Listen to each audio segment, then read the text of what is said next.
we did get a request too, right? We did. A request to talk about the 3 types of probable aliens and which you would prefer as our overlords. Yeah, hold on a second. I want to talk about that for a second. The fact that we got a request, because I put out there that nobody should listen to us, and someone did. Shame on you. Shame on you. But welcome aboard. We're glad to know that people are listening. Yeah, it's good to have requests. As soon as I started looking into it, I realized that there's just way more types of aliens than 3 that could potentially become our overlords anyway. Although most of them are more interested in not actually ruling you, but just eating you. Yeah.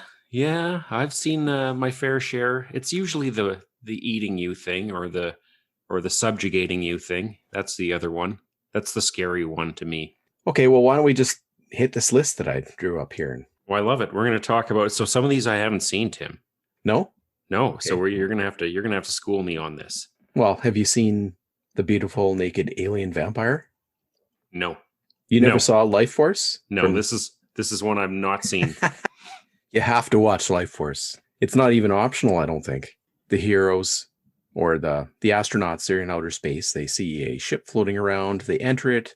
They find a bunch of naked humanoid type people in clear glass boxes. They grab the prettiest girl, of course, and head back to Earth. And of course, she's a space vampire, and they can have the sunlight shine on them. I don't think that has anything to do with it. but the gist of it is they kiss you and suck the life force right out of you, and you turn into a withered zombie until you attack somebody else, suck the life out of them, and then for a brief period of time, you're sort of normal, but you run low on juice and you need to find another person. So it's pretty much Space Dracula. Sort of, except for it becomes a cataclysmic event when everybody on Earth is getting the life sucked out of them at the same time and the energy's beaming up to the ship. It's apocalyptic. So it goes a little past Dracula. It's more like world ending. So this gets down to Earth. Oh, yeah. Yeah. Oh, boy. So this type of evil alien overlord, I'm not in favor of. No, you'd have a rough time walking around as a space zombie, looking for your next meal. Your next victim, your next victimly meal. Yeah, that's a rough time. That's not a good alien invasion that we want to have. It spreads fast too. It's pandemonium. Well, I'm looking through your list here, and your next one I'm familiar with. Number 8. Martians with giant heads and weird laughs. Mars Attacks from 1996. This is an alien invasion I can get behind. This is a good one. I don't think it'd work out super well for us unless we discovered the yodeling thing, but just the visual pizzazz of this alien invasion would be great.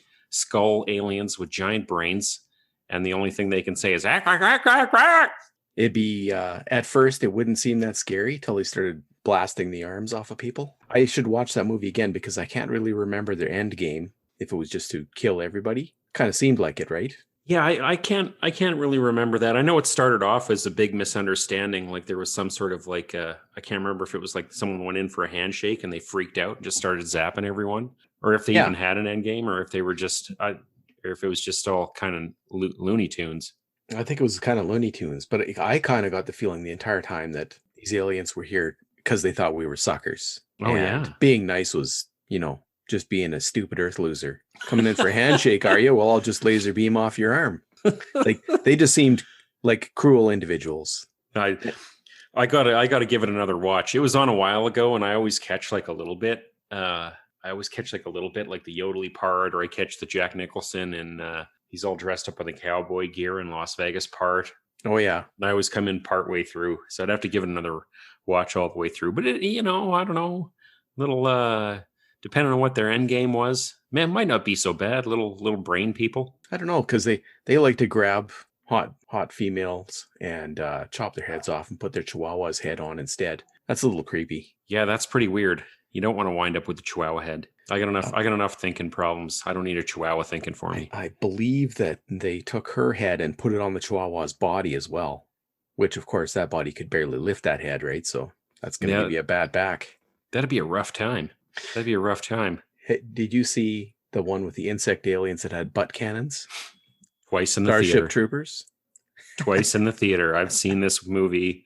I love this movie. Yeah, they don't really subjugate us, actually, but they were working on it. They would want to, right?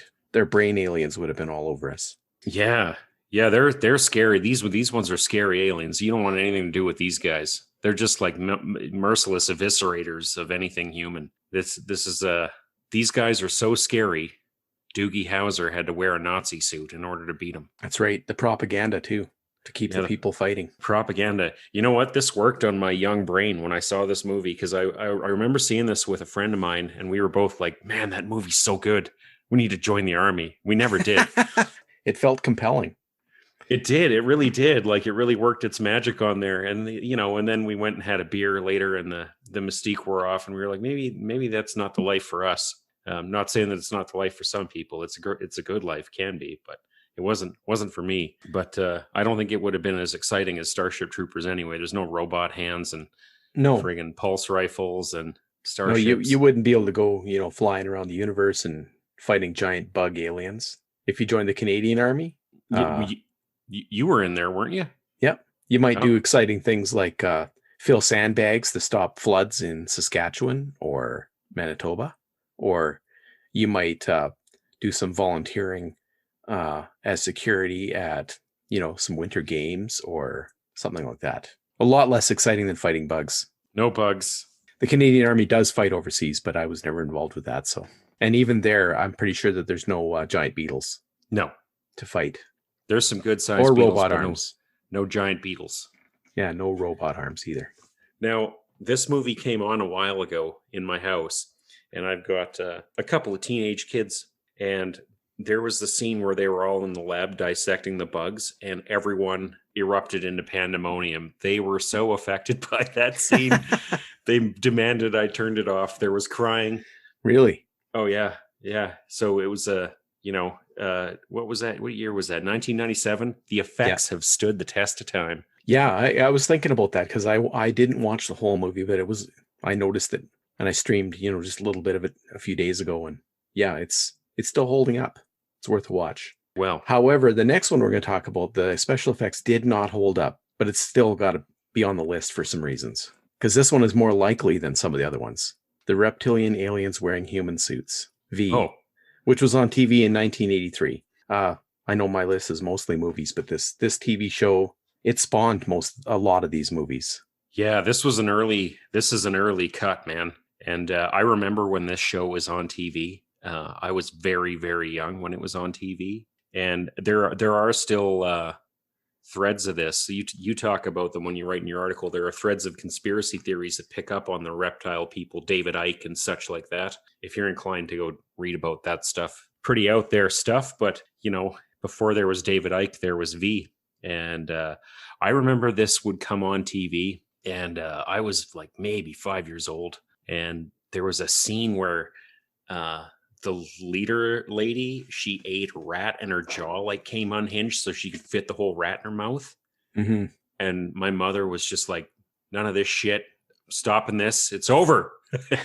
She turned the TV off. It was bedtime. You're not watching that show. I think the concept of it was so grotesque that no one had ever seen anything like that before on television anyway. You had to look pretty far to even see something like that, or you had to go out and seek it out in a really R-rated movie or some such other thing.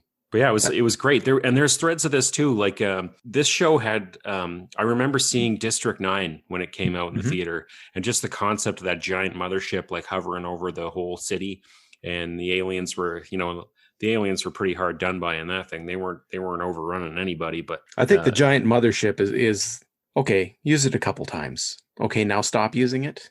I love the giant mothership. I don't know. Trope. I guess it just feels like it's done too much to me because it's just an easy cheat, It gives a great visual though. It just gives a pretty sweet visual. My opinion of V is that all of these conspiracy theories about reptilian aliens come from it, because all these people were younger. They saw this. It got pounded into their subconscious minds. They probably have never once thought about V since. And they're running around thinking that these aliens are running the earth. Subliminal. It's propaganda. Yeah, it works. Subliminal messaging. It does. It does work. That distracts us from the real aliens that we're getting to later on our list. There we go. We're getting to them right away here, I guess. Mind control aliens who infiltrate society in They Live, 1988. Love it. See, this one, I think, it might actually be true. we have all of human society hypnotized to work, buy stuff, and act like sheep. And there's subliminal messages on all the ads, the billboards, the signs, TV. That kind of sounds like what's going on right now. Well, I always describe this movie. I have a really soft spot for this movie. I met my wife while I was watching this movie. No shit. And it's been a favorite of mine since it came out, and I saw it on the old cable channels. And I like to describe this movie as the smartest dumb movie I've ever seen in my life. Just because the concepts of it are so, like, I don't know. There's a lot of thought-provoking stuff in this movie. Just, imagery when they find the subliminal imagery and what it says and what it's saying to them on all fronts. Mhm. You can really see, like, it's fictionalized, but there are truths to what this movie has to say about stuff. It's a really smart movie, but it's dressed. It's the star of it is a wrestler. There's a 7-minute wrestling scene in Yeah. the movie that just never ends, and it's so much fun. And it's just got the zaniest, craziest, most plausible alien invasion scenario that I've ever seen. Like, if you really think about it, they could lie to your face right now. If there could be a whole alien invasion here, they could tell you everything that you want to hear as long as you wanted to hear it, which is what they're doing in this show. And people would love it. They'd find a reason to like it. Yeah, that's why I think this is probably the most likely alien overlords that we would get, because they don't have to actually destroy everything.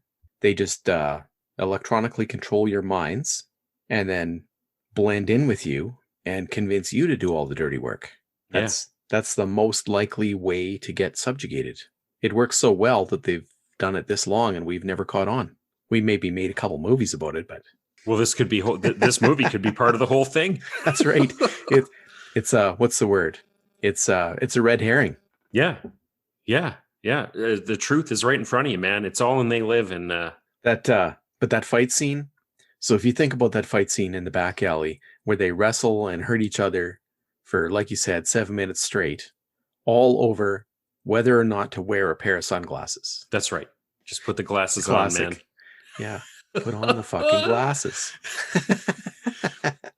Now, if you're listening to this and you have never seen the movie They Live, you need to get it.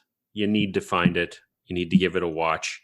I promise you that, well, you're probably not wasting your time. It's a lot of fun. It's just a lot of fun, this movie. And it's got enough there to chew on mentally that you'll think about stuff. It's a lot to chew on, but there's no bubble gum.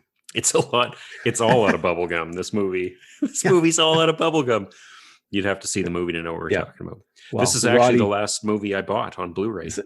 The Rowdy Roddy Piper line, I have come here to chew bubblegum and kick ass, and I'm all out of bubblegum. Everybody's heard that saying, I'm sure. That's where it's from. This is where it's from. That's how good this movie is. Okay, well, what about the next one that I had lined up there? Did you see that one? We are talking about 1995, Species. Now, if memory serves me correctly, didn't see this one until about a year after it came out. And I like this movie. I thought it was a pretty good movie. I haven't really thought too deep about it or really watched it since. I think I own it, but I've never watched the Blu-ray of it. I don't know. Species. Well, like, being as it's an alien killer seductress, I think that this type of alien overlord would have a pretty good chance of beating us. Hot chicks coming after men. Oh, yeah. We'd be done. At least half the population would. Maybe more nowadays. I don't know. Sorry, humanity. We're not smart enough for this one. No. But, the people who were in the movie were, you got Forrest Whitaker, Marge Hellenberger. I remember her from CSI. She was in there. What about the guy? Wasn't Mr. Blonde in there?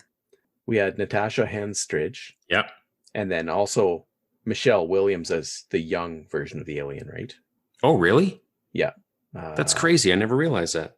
Ben Kingsley, Michael Madsen. Michael Madsen, that's him. That's Mr. Blonde.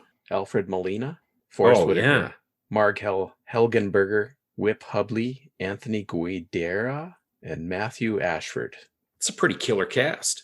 Well, what I thought was interesting about this movie was scientists got tricked into doing a really dumb thing. They received a transmission from outer space, right? Mm-hmm. So, of course, you don't know who's on the other end of this phone. They get sent some plans for a device, so they build it and the device works, and they're like, all right, these aliens are good guys. Then the aliens send them recipe for some DNA to attach to human DNA. So they go ahead and do that. And as usual, they have a really crappy containment method, which is easy to break out of, and the alien gets loose, right? Yeah, it's like a glass wall. Yeah, it's lame. Scientists would be the only ones that would come up with this. They should have had somebody in charge of jails or something building this, but Dude, it looks ridiculously awesome when your alien busts out through that glass wall. that's true. Like, here's the deal. Okay, I would be dumb enough to fall for this alien trick. I would. And I'd also be dumb enough to write this movie into a script. I'm like, this alien's jumping out a glass wall. I'm double dumb. Well, it was good enough to get us all to watch it and even put it on this list years later, so it can't be that bad. I think that was in the trailer, that alien jumping through. She's jumping through that It glass was. wall. Oh, I love it. I guess scientists in movies quite often tend to be too trusting and drunk on power or something, because they always take huge risks. They don't follow the scientific method. No. And I think Alfred Molina in this one, he falls prey to this, to what's her name? Syl. Geez, I remember a lot more of this movie than I let on. I must be a bigger fan than I know. He falls prey to her in the movie. He's that dumb guy, right? Mm-hmm. Yeah. There's another scientist. But I thought they got her or something like that. In And the they end? didn't know what she looked like when she was fully grown because she was growing so quickly. Is that what went down? Yeah, she grew within 3 months. Took 3 months to get at adult size. So When was the last time you watched this one? back then. Oh, way back then? Oh yeah, haven't seen it since. I should give it a spin. I want to see if it holds up. The other thing that makes me wonder is, so on occasion she does show her alien side, and she's got tentacles, right? Yeah. And now we get down to tentacle porn, which is the thing Okay. these days, right? So she's got the kinky side to her too. I'm admitting to nothing. Okay. Well, we've all seen the next one. Love this movie. Yeah, time traveling aliens at Groundhog Day. Edge of Tomorrow. Edge of Tomorrow. The movie, so nice they named it twice. There comes a time in a man's life when he sits down to watch a movie at home, on video, as a rental, and he says to himself, I am a sack of shit for not watching this movie in the theater. And this was one of those movies. Man, do I love this movie. I'd agree. This would have been good in the theater. Of course, I didn't see it there either, but because Tom Cruise, and I don't usually go to see any of his movies in the theater, and at least 2 science fiction movies. There was another alien invasion on one of them that I didn't put on this list, and I considered putting on here. What's that one called now? War of the Worlds. Nope. Oh. Well, so I guess now that you mentioned that, he's been in 3 alien invasion movies. You're talking Oblivion. That I haven't seen that one all the way through. I'm not sure why I didn't include War of the Worlds. I guess because, I don't know. That's an old concept, that one. Yeah, it's a little run down. And they did a fairly faithful adaptation of it from what I remember. I read that book a long, long time ago. But They did. The germs killed the aliens in the end. But anyway, getting back to the time-traveling aliens. What's not to like about Groundhog Day with aliens killing you every day? There is nothing unlikable in this movie. It gave us another great Bill Paxton performance. Mm-hmm. It gave us kick-ass Emily Blunt. Mm-hmm. All the versions of Tom Cruise that we like, the sniveling, whiny, wormy Tom Cruise and the kick-ass hero Tom Cruise. And I'm a fan of the writer, the guy who wrote and directed this movie. I don't know if he wrote it, but I think he maybe did. His name's Chris McQuarrie. And Chris McQuarrie is behind all the latest Mission Impossible movies. He wrote Usual Suspects back in the day. I believe he directed that one that was kind of a bit of a dud, but it had some good lines in it there. The name escapes me. Ryan Phillippe was in it. I can't remember. But he's a great writer, and he knows his way around movies. He's really, really good, and he was involved in this one. And if I see his name on stuff now, I'm just going to go watch it, and that's the way it's going to be because I like that guy so much. It had a great character arc, too. I love the story where it starts off, where your character starts off and they're a dipshit, and then you just watch them turn into something that's not dipshitty or further dipshitty, right? I like a good character arc. And this movie had that in spades. It had that just within some of the sub characters too, right? You kind of all those other guys that are running around with. There's the big guy who's in the he's kind of a clod or whatever, and he lands on the beach and gets clobbered by the big ship because he's just a doofus. and then all those guys wind up going with him in the end, and you get enough of all the characters and this stuff that by the end of the movie you're just kind of pulling for everybody. It's such an effective movie. Like this, it plays on that fact of, look, this guy's a loser. He realizes he's a loser now, but we're going to watch him fight his way and win and succeed. Yeah. And he's, he just kind of gets it all off.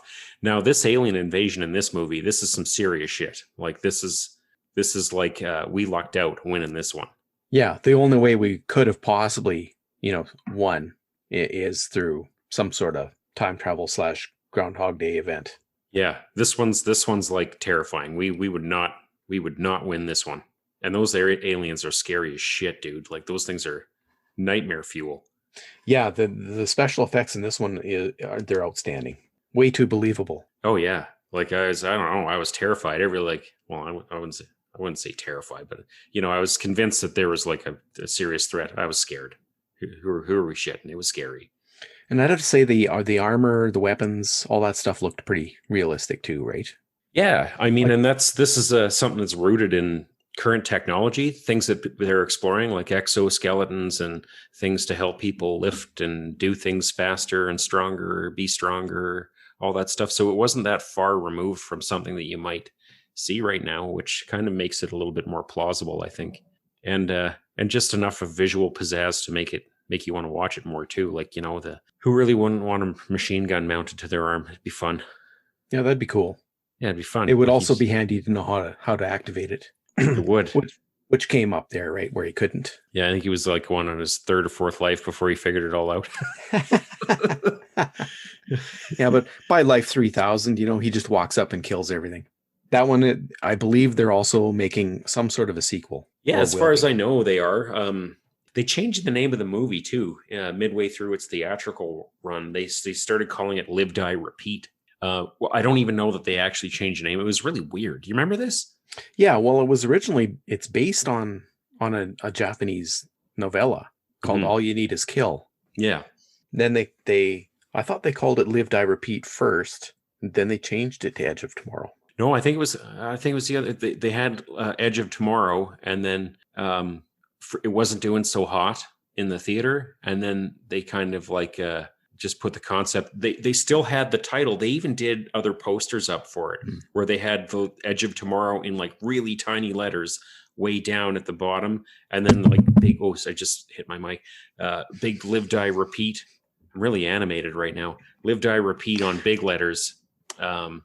As the big title. It was weird. It was a weird thing to do for a movie, and I think it caught more of an audience after it came out in home video. Schlubs like me were like, man, I should have gone to the theater for that. Yeah, of course. Back then when we had the opportunity to go to theaters. We're not going to make that mistake again, right? No, I've got a big gift card already with my name on it for as soon as everything opens back up. But yeah. Okay. Now, we're going to get to your next one here. And before we do, I'm going to say that I had this movie in my house and I rented it. And I had some people over and they all watched it while I fell asleep because I had a little too much to drink that night. And that movie is 1982, The Thing. Shapeshifting aliens. One of the most scary kinds, really. Oh, they are. Yeah. Impersonating us, impersonating animals. I have a very limited knowledge of this movie. I just gather that that's what it's about. Well, there was a remake, which is fairly true to the original, but which makes it also kind of pointless. So this movie here itself, The Thing from 1982, is a remake itself. Yes. Yeah. From a 50s movie, isn't it? An amped up version. Yeah. But the basic plot is scientists at Antarctica. They're always digging stuff up there, whether it's predators and aliens or whatever.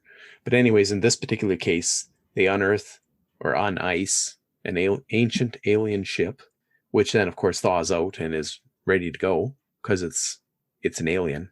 This kind of alien, I don't even know if it would really die from lifespan because it would just assimilate more cells and keep going. Anyways, it can suck you in and use your body and your brain and everything.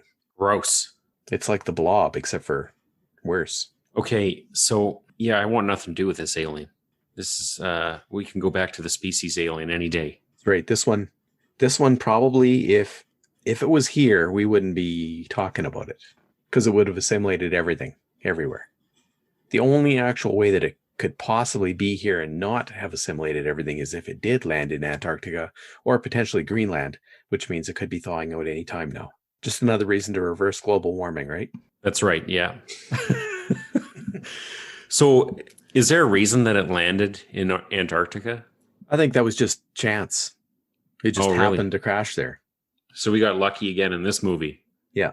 And well, I watched this, before I was even in high school, so I'd have to say I was a little freaked out by this one. This kind of stuff really sticks with you. Stuff like when you're doing CPR on somebody and they're dead, and then their chest just opens up and becomes like jaws that are trying to grab your hands, and then person's head falls off, flips over, grows spider legs, running around on the floor, like stuff like that. It's it can be traumatizing. Oh, I took CPR, man. You're supposed to keep going until well, the in this particular case, you probably wouldn't keep going. You'd probably just do a lot of screaming and dying. I'd keep going. No, I wouldn't.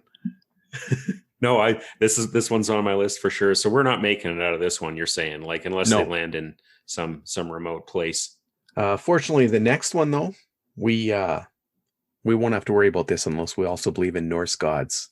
So is that but you have to believe in the Norse gods in order to... No, I don't think you have to believe in them, but you have to have some. And as far as I know, Loki hasn't been spotted. So, because of course, Loki invited aliens to take over New York in the Avengers, right? Yeah. Well, I think we're up shit creek in this one too. Probably because we don't have any Avengers. No. I mean, there are probably some really badass dudes that we could get, but nobody on the level that we need. You pretty much need a Hulk or...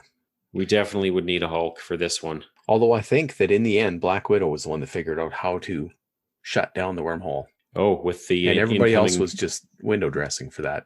With the incoming nuke? No, the nuke just finished off the ship on the other side, but Black Widow was the one that actually used the scepter to close the gateway. Oh, right. So now, before we started talking, we had a discussion about the whole Wi-Fi shutting down all the aliens thing, which this movie's guilty of too. But it's still fun. It is. Well, let's just agree. The Avengers, aliens, that one's not very likely, so we can probably mostly skip past that one. Although, really have to pump the Hulk smashing Loki, which is not really alien invasion. So you're talking about Independence Day, which I didn't want to put on my list because of the Wi-Fi ships. Yeah, it got an honorable mention. I actually wrote more about it than any of the other ones. Even though it's not on the list. But the thing is, so if aliens are capable of traveling to our galaxy or our solar system all the way across the galaxy or wherever they came from, would they be dumb enough to not have independent control and power on every one of their fighter ships? Or would they simply have them controlled by a master Wi-Fi type system where all you do is take out the router, or say the router gets some coffee spilled on it or whatever, and everything's done? Yeah, I can't. I don't know. I have a hard time believing that anything would be that dumb. that they'd be able to do all that stuff, like cross however far they needed to cross and still be like, yeah, well, our big ship blew up, so this we're shutting this all down right now. It's all over. Everybody just stay where you are. We're calling it good. But yeah, also, I don't know. Would an alien everybody knows that Windows is a really great operating system, but would it be compatible with an alien ship, especially Windows 95? Would you be able to just take your laptop into an alien ship, plug it in, and download a Windows 95 virus in there and shut her down? Well, that's the other flaw. See, the thing is, though, like there's a, if you're going to suspend your disbelief with stuff, I hear this one come up a lot. And I'm I remember seeing this movie more than a couple times in the theater because it was so visually amazing. And it was just kind of a bit of kooky fun, right? And of all the things that I have trouble believing, that one isn't one of them. Like, Windows, I guess, if you want to get in the weeds, get in the nitty gritty, like, just plugging something into an alien ship. But they had that one from the 50s and they were able to work on it, right? So they had been plugging into it and they had been looking at stuff. all that time. Okay, well, maybe they would have been able to figure out some exploits from the hacker world. Maybe. But I'm not sure, because you'd have to understand the language first. Okay, well, let's drop that one. There's a whole bunch of improbable things that happen in that movie. And actually, one of the most improbable is a president of the United States getting into a jet and saving the world. Ooh. Because look at the average president. Is he capable of getting in a jet and pulling Gs and shooting missiles? And Well, at least not the last few. Wasn't wasn't he involved in, like, he got kind of discharged he or might have whatever, been. but I think he was a pilot, wasn't he? He might have been, but by the time they get to be president, they're not capable of pulling several Gs, and they're out of shape. You don't just get out from behind the desk and jump in the jet. No. Even if you are capable. No. I mean, who did we have? We had Bill Clinton. No. George H.W. Bush. For him, probably not. Well, he was in something. He did something. Most of these guys have military careers, and lots of them are in the Air Force. JFK was a boat guy. I don't know anything about Nixon. I don't know anything about these guys. I don't know. I think being a top pilot and being a politician are anti-powers. They cancel each other out. Being a top pilot and being a politician. Well, I think if you have any sort of scientific or like highly trained, highly skilled background, it kind of intellectually precludes you for doing something like that. You'd probably be like, no, I got better things to do. Sorry. Yeah. I'm going to go make my fortune and fame somewhere else. Okay. The other flaw that I thought that movie had was, so all the motherships, which are copied directly from V, hover over all the cities. That's fine. Mm-hmm.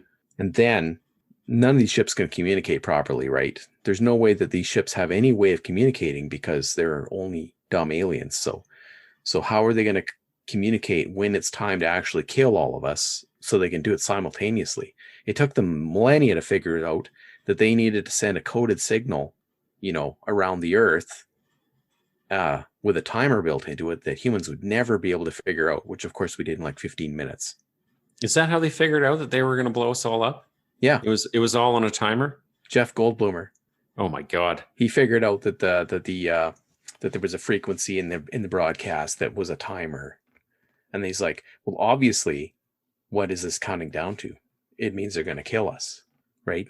Of course, he was right. But the thing is, don't they have instant messaging or emails or alarms on their phones or some other means of telling when it's time to blow everything up? Well, it's not 1996, man. Well, these aliens aren't in just in 1996. They've had technology for a long time now. Yeah, but we only had writers in 1996. So what you're telling me now, I never picked up on this before. Like, it always seemed like a cool concept in the movie, but essentially, I think they made those ships so big so you couldn't see the Wile E. Coyote timer contraption on the top of all the motherships. Maybe. Like the big clock that says push me, and there's a big button on there. And some guy's got to come out of the ship and crawl on top of it, just push the big button. I'm not sure. I'm not sure exactly what sets off the city destroying, but that's what's in my mind now. Okay, so now we've gone through quite a few different kinds of alien invasions. Which one do you think would be the most successful? The most successful alien invasion in this scenario, I'm going to say that the Edge of Tomorrow one would probably be the least likely to defeat us. The most likely? The most likely, yeah. Yeah, because those aliens have the ability to look through time and see what we're going to do.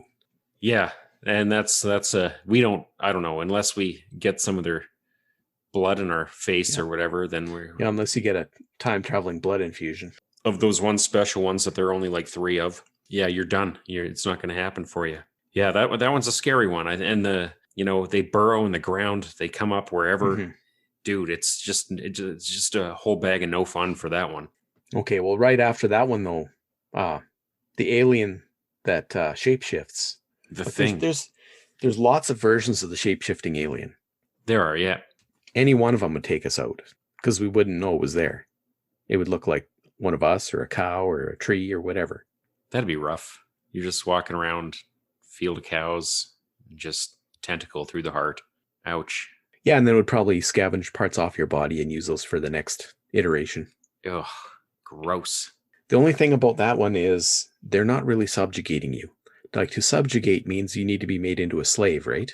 So the two we've talked about so far, they don't really subjugate you. They just kill you. Yeah, I'd say after this one here, I think it's the fear in this one of being like with the thing. It's what makes it so scary to me is that you're like in there, but you're this like hideous, deformed, awful beastie thing, right? Yeah, your head might still be hanging off the side of it saying, "Help me." Yeah, and you're still thinking about, I could really use a beer forever, right?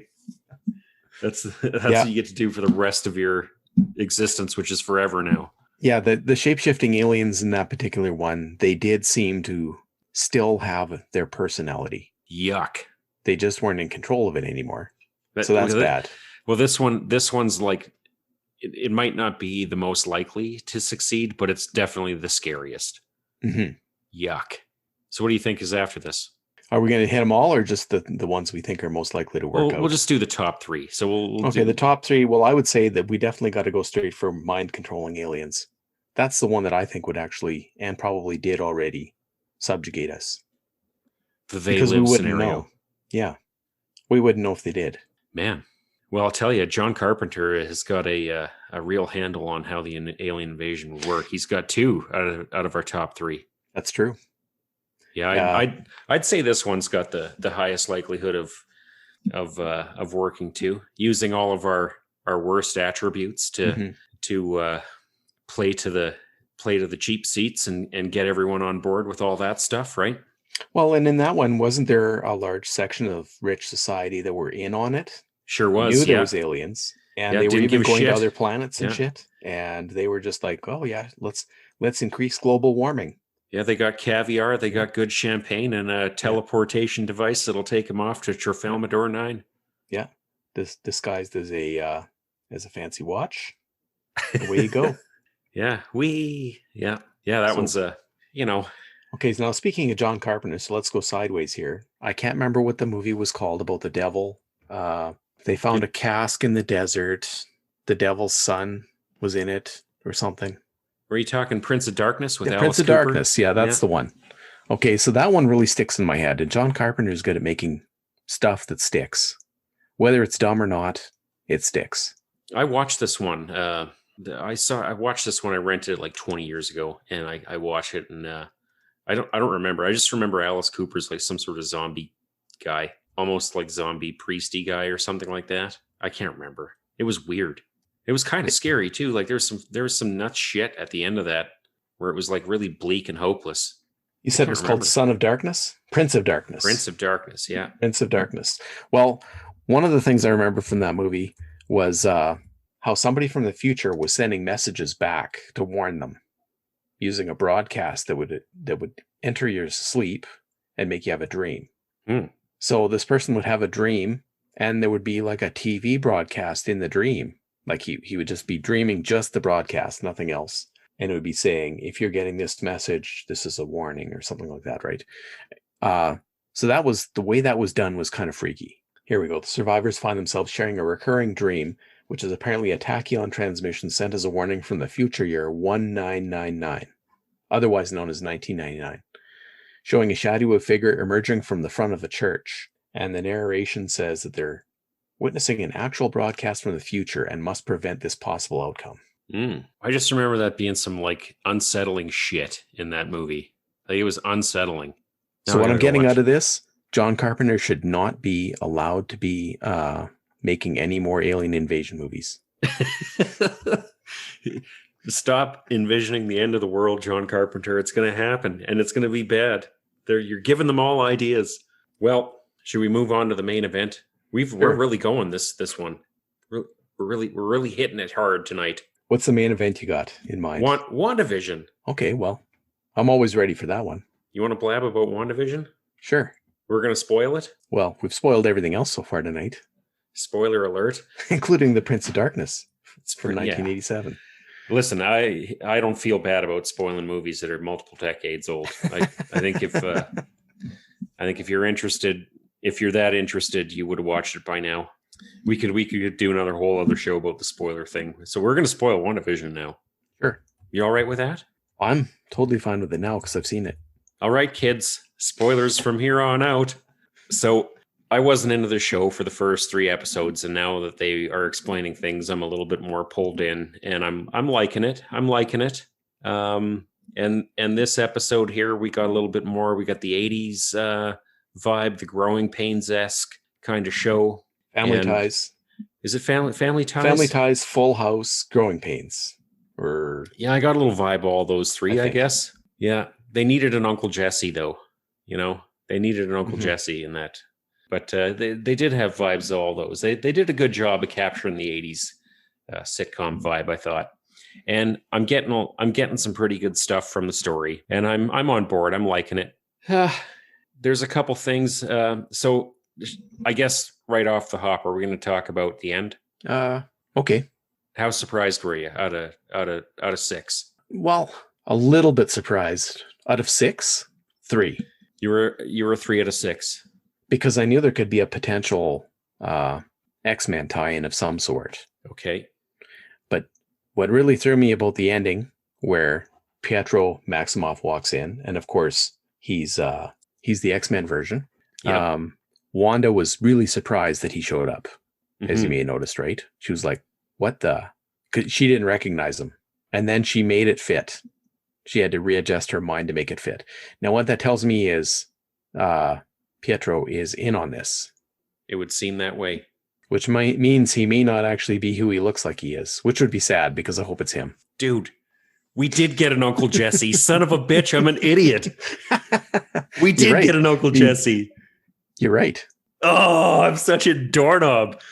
Now that you say that, that's why he was talking like that. Yeah, he was that happy-go-lucky leather jacket wearing Uncle Jesse character. I'm a dipshit. How did I not clue in on that? That's probably how they thought of putting him in there. Yeah, we're just going to write in Uncle Jesse. Everyone loves Uncle Jesse. We're putting him in. Now, when I saw the back of his head, I thought it was going to be old man Steve Rogers. They were going to send him in there to try and convince her that she needed to come out, because nobody can get mad at Steve Rogers, especially old man Steve Rogers. And That's I thought true. That was going to be what they were going to do. Because I think I heard rumblings of something like Chris Evans was going to be coming back to do some more Captain America stuff, but then he was like, "Nope, I'm good." And, well, I've heard some news on that front. So, and the rumor is that he's going to be coming back as an alternate version of Captain America called Captain Hydra. Oh, they're going to do and that. He could potentially be. Well, it is a thing in the comics. Yeah, I know. He could potentially be one of the villains in the next movie. But we don't know. That's just a total rumor at this point, made up by fans, right? Yeah, I'm going to pretend I didn't hear that because I don't like that. I don't like that at all. But I kind of find it annoying myself, although I am into alternate universes. So if that is one of the alternate universes, it would work for me. Yeah, it is. It is kind of fun. We'll see if they pull that one out and kind of walk with it. But, we'll just have to see. But you know what makes me sad about this episode of WandaVision is it really looks like Wanda's gone off the deep end. I'm going to have to stop liking her so much now because she's going to be bad. And, I don't like that.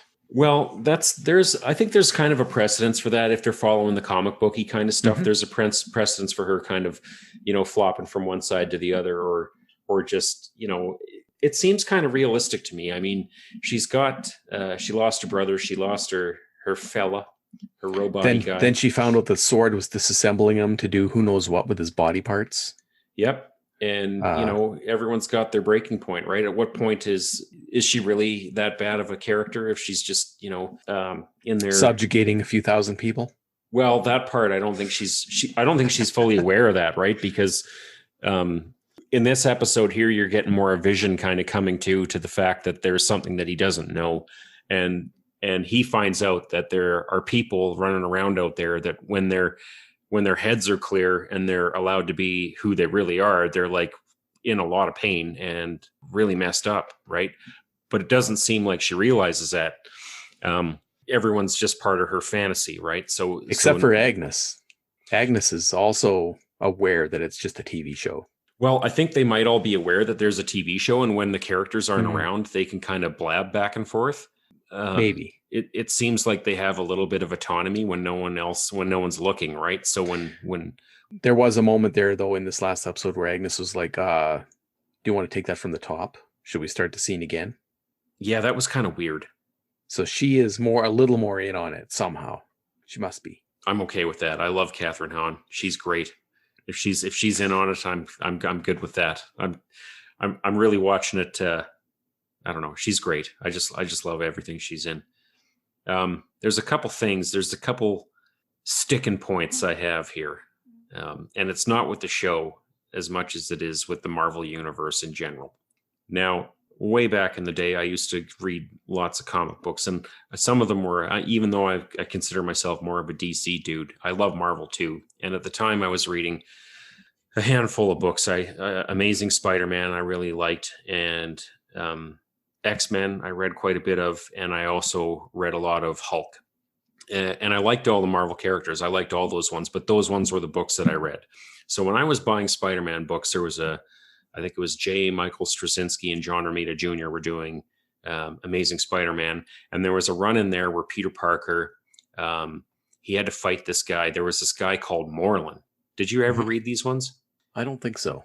There's this guy called Morlund, and he was kind of a vampire character. And he went around and he glommed onto Spider-Man, and anytime Spider-Man fought him, he'd be rendered useless because this guy would just take his powers, he'd get more powerful, and he was really hard to beat, right? So there was a whole Parasite. Yeah, there was a whole story arc in there. And then after that, it moved on to another self-contained Spider-Man story arc that got a little bit weird. And there was another one after that, and there was another one after that.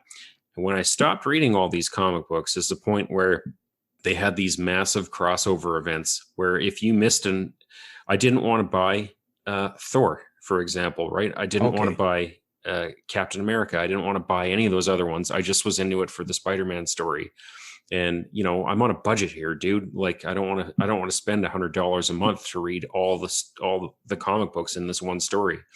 And it would have been different if there was something just kind of small that tied all those things together, but it wasn't. It was like you had to go and buy this one and then this one and then this one and then this one. And the fervor at which they came out was just like, I just packed it in and I was like, fuck it, I'm done. And I stopped buying comic books, Marvel comic books in particular, because they decided to do that.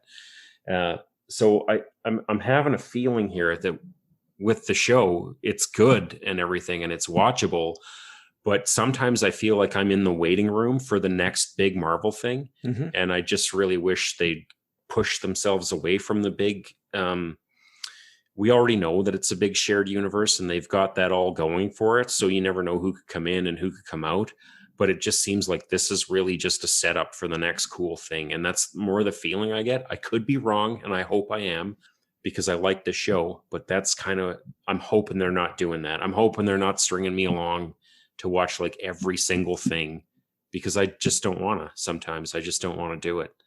I know what you're saying. Yeah. I ran into that because I was trying to catch up on the Flash, the the series, right? Yeah. And he'd be going along, and all of a sudden Arrow shows up, Green Arrow, and then they go over to his show. So then I didn't do that because I was just, binge streaming. You go to the next episode of The Flash and whole piles of stuff has happened because there was a crossover between Arrow and Supergirl and a bunch of other junk happened. And I just don't have the time to track these shows down, figure out which episodes to watch. It's just a lot of extra work when you're just watching a show like The Flash. You don't want to waste all that time wandering around. You just want to, makes it too complicated to keep up with, especially after the fact. So this is great right now to watch the Wandavision thing right now when it's coming out an episode a week. There's really nothing else happening. But later on, to piece it all together could be complicated. Yeah. And that's my worry here, is that it's not for this show. This show is the first of all the Marvel stuff that's come out. And we haven't really been Marvel fatigued because we haven't gotten a Marvel movie in quite some time. When was the last, was it Spider-Man Homecoming? Was that the last Marvel movie that came out? I think it was, yeah. That was 2 years ago. So we've really had 2 years without any sort of, was it 2 years ago or was it just one? I think it must be just one, I think. A year and a half. This year it'll be 2 years, I think. So we've had like a pretty big break from all the Marvel stuff, and this is really the first one that's kind of hit the spotlight since the whole pandemic started and Black Widow couldn't come out. There was supposed to be the Eternals already, so this is kind of what they're going for. And, I think one thing though is the Black Widow one and the Eternals and even the next Spider-Man movie are not really going to be Marvel movies. Not the same way, right? Like the Black Widow is going to be in the past. That's a prequel, which is not really even necessary watching then at that point to me. Gonna watch it, but it's not as important. Same thing with the Eternals. The Eternals is a separate storyline, which is they're on a different level entirely from the heroes we're used to watching, right? Yeah. Well, I'm hoping so. Like, I don't know. If there's one thing to make people kind of just jump off, and it even is, right. Like leading up to Endgame, it was kind of like that too, where just every movie was an Avengers movie, right? Like the last Captain America movie before that was pretty much an Avengers movie. And it was just friggin' like even the last Spider-Man movie, you could, it was more, you got Nick Fury in there, like, geez, it's an Avengers movie. Ant-Man 2 wasn't though.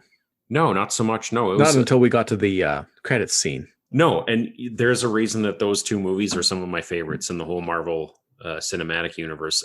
I just like their self-containedness, and I like that, the things that worked about those movies, they've spun out into now WandaVision. You've got the FBI agent, Jimmy Woo. He's in there now. So I don't know. There's lots of good things about it. It's just I worry about with any of these big franchises, the same with the Star Battles franchise. I worry about fatigue. I don't want to get tired of this stuff. Is really, I want to like it. I just don't want to be beaten over the head with it until I'm too tired to watch anymore. So I'm hoping that they're just gonna not do that to me. We'll just have to make sure that we that we keep doing our side detours and other stuff. Yeah, that's what's keeping me going right now.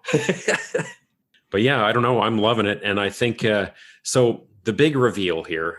Can we talk a little bit more about that before we go? Which one? The big reveal of Peter Maximoff, Pietro. Okay, yeah. So this was simultaneously, in my mind, the most bold guest appearance I've ever seen, and also like the most bland.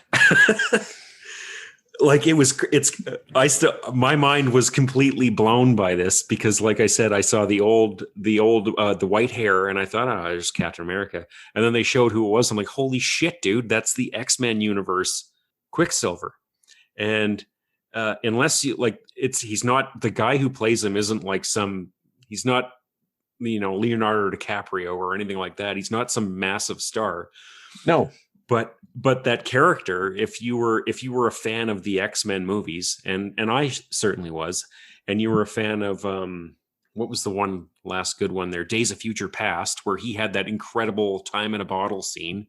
Yeah. This guy is our Quicksilver now, and this is the best Quicksilver. Oh yeah, the other one was just a flash in the pan. He wasn't anything to speak of. Like, he was very bland. His speed special effects were limp. It was just, he didn't even really seem like super fast, just really fast, almost. If you know what I mean. Like, sure, he was fast, but it wasn't presented the same way. Yeah, and it's not to shit on Aaron Taylor Johnson. No, is that his name? His was fine too, but he just that's what he was given to work with.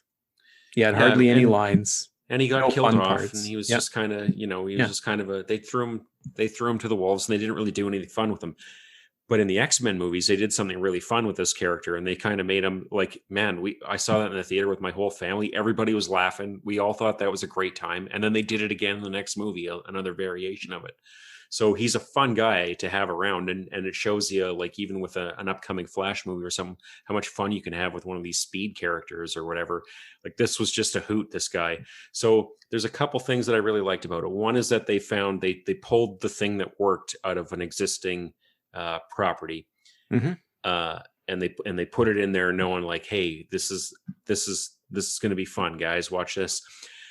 And then the other thing too is it's kind of like an olive branch to all the people who were invested in however many of those X-Men movies there were. Like maybe you were, and I certainly was with a lot of them. They were a good time, and that's half the Marvel that's half the Marvel staple is pretty much the X characters. Yeah. So if they're throwing an olive branch out there, then, we're hoping that we get, or I'm hoping anyway, that we get the best stuff from that X-Men universe and the stuff that works, and they can kind of like leave the stuff behind. And if Wanda Maximoff is a character to make that reality into this reality, should be a good time. Should be a good time.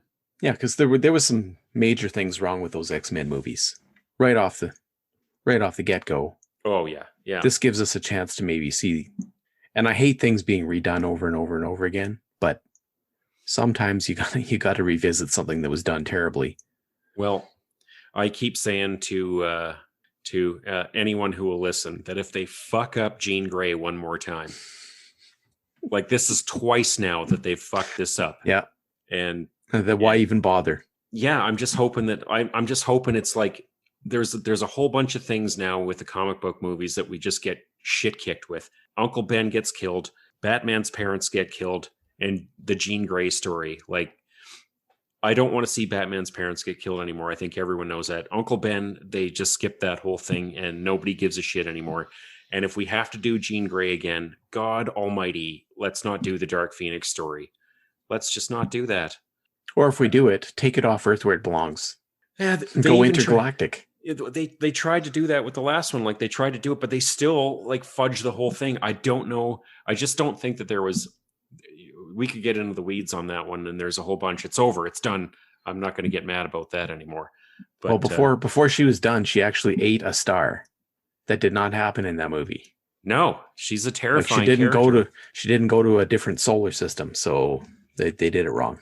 Yeah. Well, Hollywood has been gun shy about that crazy intergalactic Looney Tunes shit for a long time, right? I think we're almost there now. Well, dude, we got a raccoon with a fucking laser gun hanging around a giant tree man. Like, we're there. We're there, dude. The time has come. But yeah, we'll see. We'll see how it goes. But I'm hoping hopes for the future. Hopes for the future are that they do a Swamp Thing movie. Oh, that's all up to DC. They just had a failed Swamp Thing TV show. So it's we keep saying this and we keep beating this drum, man. But you know what? The things that work are in those dirty little filthy newsprint pages. Yeah. Those are the things that kept everyone going all this time. So if you just clean the shit off your eyes and you read those books and you're the Hollywood guy that's making these things, you're not guaranteed success, but you'll probably find it in those dirty old newsprint copies. I think there was at least 10 episodes of Swamp Thing where he went intergalactic and he hopped from planet to planet. Yeah, there was some nuts stuff going on in Swamp Thing. I didn't read it so much. He'd always be I always enjoyed when he'd show up in other stories, but he's a great character. I'm going to give that TV show a watch, that new one. Yeah, I don't have access to it right now, I don't think, so I'll have to find some way to get it. It kind of got a raw deal because there was what was going on there? There was a tax incentive or something like that for them to film in a certain state. And so when they budgeted this show, they budgeted it for that tax incentive. And they blew the bucks on the show as much as they could. And when that tax incentive got clawed back, it pretty much meant the show was canceled. Like they just could not shoot anymore. They didn't have unless you wanted it to look like the Wes Craven Swamp Thing. I'll have to find that somewhere and watch it. I caught a little bit of it. I caught a little bit of a couple episodes, and it didn't look bad. It didn't look bad at all. Well, until we can hit the swamp and pick up a psychedelic fruit that he accidentally dropped on the ground somewhere, I guess we'll just have to wait longer. We'll just have to wait longer. The days are coming. Well, I think that's going to wrap it up. You want to do this again next week? We'll talk about more WandaVision. Sure, we'll talk about that, and we'll see what else we come up with in between now and then. Yeah, we've got another couple more listener suggestions here, so we'll see if we can do a little bit of research and put those things out into the ether. But thanks everybody for even listening to this. I appreciate it. Even though Ryan told you not to listen, thanks for listening. I'm going to still tell people not to listen to this. It's reverse psychology bullshit. Maybe that's a new tagline. Don't listen to this shit. Don't listen to this shit. We're going to rename the show the Streisand Effect. It'll just be a big picture of her house in Malibu. Don't listen. Whatever you do, don't listen. On that note, don't listen to this, and it's been a slice. It's been a slice, Tim. Thanks a lot, man. And Okay, we'll bye. see you next week. Bye-bye.